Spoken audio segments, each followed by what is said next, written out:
Assalamualaikum warahmatullahi wabarakatuh. Dan halo teman-teman, salam ngarit, salam peternakan, sukses selalu untuk kita semua ya.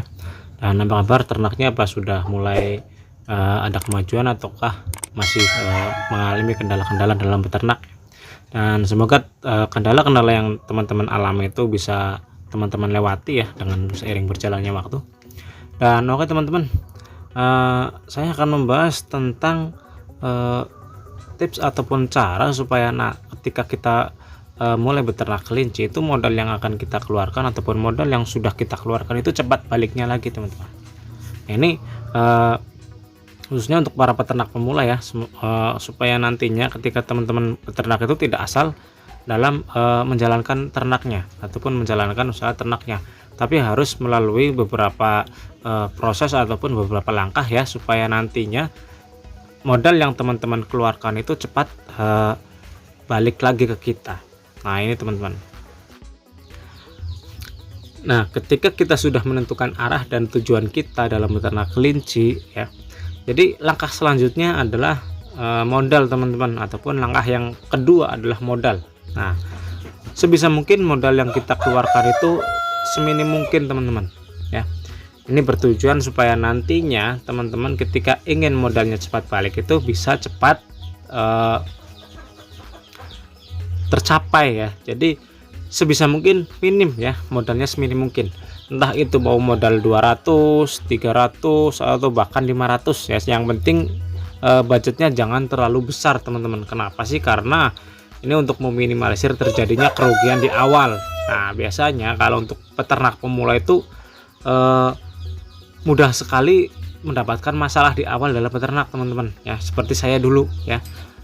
Jadi ada kelinci saya yang mati, ada ketika indukan beranak tapi tidak menyusui. Nah itu nanti untuk berjaga-jaga di awal teman-teman ya, supaya nantinya ketika di awal itu ada kerugian itu tidak terlalu besar. Nah sebisa mungkin modal untuk teman-teman memulai ya seminim mungkin ya, tak itu untuk membeli kelinci berapa ekor gitu, tapi jangan sampai ketika membeli kelinci itu langsung banyak, itu jangan sampai teman-teman ya.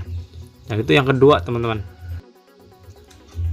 Nah terus yang ketiga adalah memilih kelinci teman-teman. Nah ini yang paling penting lagi teman-teman ya, di samping modal. Nah gunanya memilih kelinci adalah supaya nantinya ya ketika kita sudah membeli kelinci itu kita cepat mendapatkan modal yang sudah kita keluarkan. Nah itu kuncinya teman-teman ya. Jadi apakah kita beternak kelinci itu memilih kelinci dengan usia sapihan, dengan usia siapan, dengan usia indukan, bahkan dengan usia indukan itu sudah bunting. Nah itu kita pilih teman-teman, mana sih yang sekiranya itu kelincinya itu cepat mendapatkan hasil ataupun mendapatkan keuntungan. Nah itu mana ya. Jadi akan saya berikan saran ya teman-teman, ketika teman-teman ingin membeli kelinci ya, sebisa mungkin belilah kelinci dengan kategori indukan yang sudah positif bunting. Nah kenapa ya, padahal kita ketika ingin membeli kelinci itu bisa lebih murah ketika membeli kelinci sapihan. Nah alasannya adalah ketika kita membeli kelinci yang sudah positif bunting, nah itu kita tinggal nunggu indukan itu melahirkan aja teman-teman ya. Kita tidak usah repot-repot ketika kita membeli sapihan ya, kita tidak usah repot-repot membesarkan ya sampai berbulan-bulan. Terus ketika kita membeli siapan, kita juga tidak usah repot-repot dalam merawat sampai siap indukan. Nah ketika sudah indukan, kita juga sudah tidak repot-repot lagi dalam mengawinkan. Nah ketika indukan sedang bunting itu kita tinggal nunggu indukan itu melahirkan teman-teman, tapi harus benar-benar yang positif bunting ya. Jangan sampai teman-teman beli di tempat orang katanya bunting, ternyata bunting semu. Nah itu harus berhati-hati teman-teman. Nah jadi alasan saya mengatakan bahwa kelinci bunting itu cepat sekali mendapatkan hasil adalah ya, jadi dari kelinci bunting itu ketika sudah beranak, nah nantinya kita tinggal membesarkan anakan itu sampai usia lepas sapih teman-teman ya, sampai usia lepas sapih antara usia 35 hari sampai 45 hari. Nah ketika sudah sapih, nah baru anakannya kita jual teman-teman ya. ketika sudah menjual anakan, hasilnya itu nanti akan menutup modal yang sudah kita keluarkan. Itu akan sangat cepat sekali teman-teman ya. Tidak usah nunggu sampai 2 bulan 3 bulan ya, mungkin kisarannya itu 2 bulan ketika kita membeli indukan itu sudah bunting sekitar usia kebuntingan 2 minggu lebih teman-teman. Tapi kalau usia kebuntingan baru sekitar 1 minggu mungkin sekitar 2,5 bulan ya. Tapi kalau kebuntingan 3 minggu itu baru sekitar 2 bulan kita sudah bisa menjual anakan. Nah itu teman-teman ya, jadi sebisa mungkin ketika anakan sudah lepas sapih, nah anakan itu segera jual dulu teman-teman ya. Jadi supaya untuk menutup modal yang sudah kita keluarkan, jangan teman-teman membesarkan anakan dulu, jangan teman-teman. Ketika itu teman-teman ingin modal yang kita keluarkan itu cepat balik. Tapi kalau kita lebih santai dalam beternak ataupun kita lebih bersabar dalam beternak ya, tinggal kita besarkan aja kelinci yang betina ya, terus nanti kelinci yang bejantan boleh kita jual di usia sapihan, itu nggak masalah teman-teman. Nah nantinya kelinci betina kita jadikan indukan lagi, itu malah bagus teman-teman. Tapi kalau ingin modalnya cepat balik ya, anakan yang dihasilkan dari sang induk semuanya dijual, nanti hasil dari penjualan itu bisa menutup modal yang sudah kita keluarkan.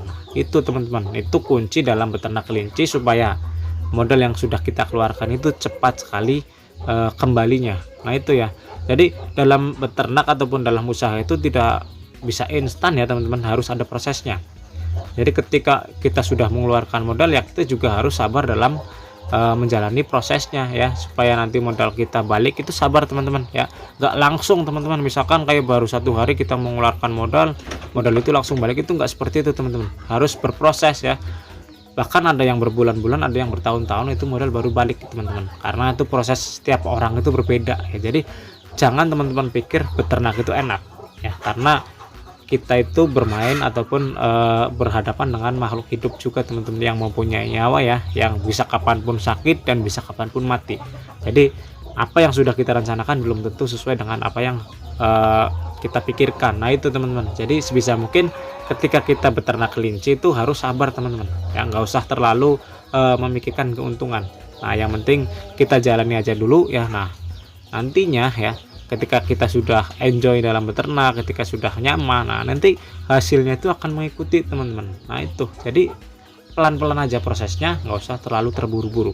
Nah mungkin itu teman-teman ya, sedikit penjelasan tentang ketika teman-teman ingin modal dalam beternak kelinci itu cepat kembali. Nah itu mungkin sedikit prosesnya yang sudah pernah saya lakukan ya, tentang bagaimana sih supaya nantinya modalnya cepat kembali. Nah ini sudah saya praktekkan tapi di kelinci rak teman-teman ya. Karena dulu awal saya beternak itu beternak kelinci rak ya, jadi sudah saya praktekkan dan berhasil di jenis kelinci rak. Nah mungkin cukup sekian dari saya teman-teman, semoga bisa membantu teman-teman semua ya, terutama para peternak kelinci pemula yang masih bingung bagaimana sih supaya nantinya ketika sudah berjalan tapi modalnya cepat balik. Nah mungkin ini bisa menjadi salah satu jawaban untuk teman-teman semua dalam beternak ya. Mungkin cukup sekian dari saya. Sekian, wassalamualaikum warahmatullahi wabarakatuh.